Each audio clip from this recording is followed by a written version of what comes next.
भाजपा के मुख्यालय प्रभारी सुरेश गुप्ता जी उपस्थित है और हम सबके बीच हमारे मीडिया प्रभारी मित्र राकेश सिंह जी उपस्थित है।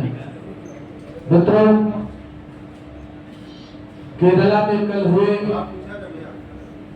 दलित की हत्या पर हम सबके बीच हमारे नेता जनक राम जी अपनी बात रखेंगे। मैं माननीय जनक राम जी से आग्रह करता हूं कि वो अपनी बात है। माननीय जनक, आज अटल सभागार में उपस्थित प्रेस मीडिया की सभी सम्मानित बंधु, साथ में बैठे हुए मीडिया पैनल से राकेश जी, राजन झा जी, आदरणीय रुंगटा जी,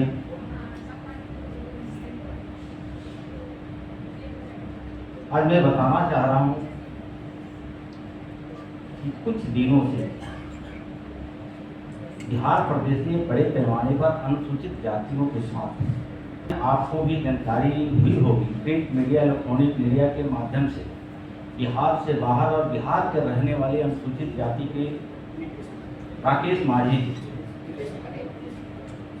जो केरल में 13 तारीख को वो लिंचिंग में उनकी निर्मम पीट की हत्या कर दी। यह सरकार जो चाचा भतीजा की सरकार है, जो पलटू कुमार के नाम से बिहार के लोग जानते हैं, इनकी मुंह पे ताला लगा हुआ है। गरीब के लिए, अनुसूचित जाति के लिए, जो महिलाओं के लिए इनकी जुबान नहीं खोल रही है। मैं जनक समाज ये सरकार के मुखिया से, पलटू कुमार जी से, उनके भतीजा से ये कहना चाहता हूँ कि आप छाती पीट करके बिहार वासियों को, अनुसूचित जातियों की संविधान की पाठ पढ़ाते हैं। इसी संविधान के हवाला देकर के आप गरीबों को गुमराह करने का प्रयास करते हैं। जिस संविधान की बदौलत अनुसूचित जातियों को ताकत मिली है, उस ताकत को आपने खंडित और तार-तार करने का प्रयास करते हैं। और वही केरल में जो पश्चिम चंपारण के जो रहने वाले 26 साल का नौजवान मजदूरी करने के लिए जाता है और वहाँ वो लिंचिंग में उसको पीट करके हत्या कर दी जाती है। ये सरकार चुप बैठी हुई है, एक शब्द सरकार की तरफ से कोई बयान नहीं आ रहा है। उसी कड़ी में बिहार प्रदेश में भी आप देखे होंगे कि आए दिन अनुसूचित जाति पढ़े लिखे नौजवान को, जो बाबा साहब डॉक्टर भीमराव अम्बेडकर जी ने संविधान में आस्था रखने वाले नौजवान साथियों के किस तरह से निर्मम हत्या की जा रही है, आपने देखा होगा।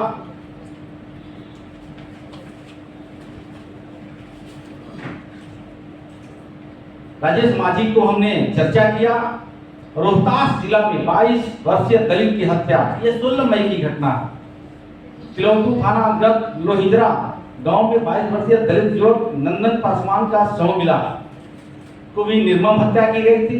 15 मई की रात में हैवानियत के साथ दलित महिला की रेप भी किया गया और रेप करने के बाद उसके शव को बालू में छुपा करके अपराधियों ने रखा था। उसी कड़ी में बेतिया सिमरिया विश्वास दलित ज्योति को गला रेत करके हत्या कर दी जा रही है। मुझे कहने में भी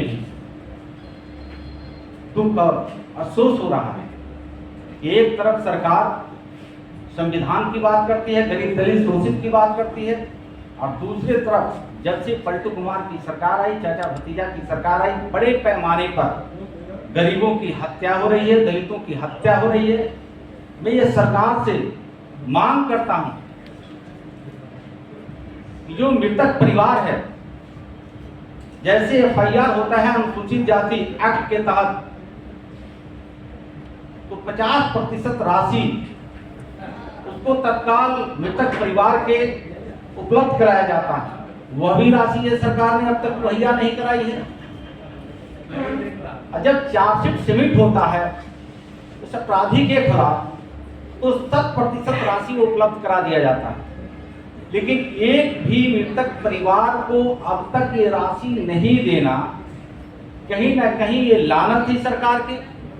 तो मैं मांग करता हूं कि जो संविधान प्रदत्त अधिकार है, जो भारतीय जनता पार्टी के मैं विधान पार्षद सदस्य होने के नाते, अनुसूचित जाति समाज में होने के नाते, पूर्व सांसद होने के नाते मैं सरकार को ये खुले चुनौती देता हूं कि जो आप अनुसूचित जाति को झूठी राग अलापते हैं, बिहार प्रदेश में अनुसूचित जातियों को धोखे में, झांसे में डाल करके उनको अपने पक्ष में लेकर के मत को बहका करके पलटू कुमार आप बने हुए हैं। अब बिहार की जनता अब बर्दाश्त नहीं करेगी। अब ऐसा बिहार के पलटू कुमार जी न करें कि कमजोर वर्ग के लोग, अनुसूचित जाति के वर्ग के लोगों को अब रोड पर उतरना पड़े।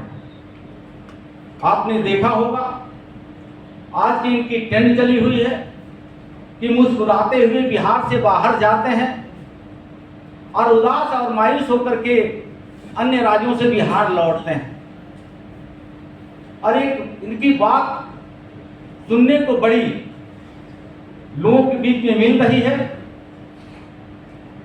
कि देखिएगा कुछ लोग गड़बड़ करने वाले हैं।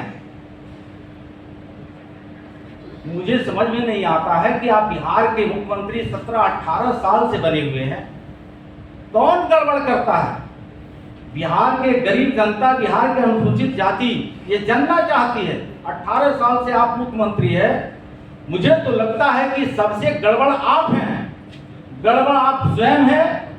और किसको आप कहते हैं कि गड़बड़ होने वाला है, गड़बड़ करने वाला? अगर जो गड़बड़ करने वाला है तो उसको उजागर क्यों नहीं करते हैं?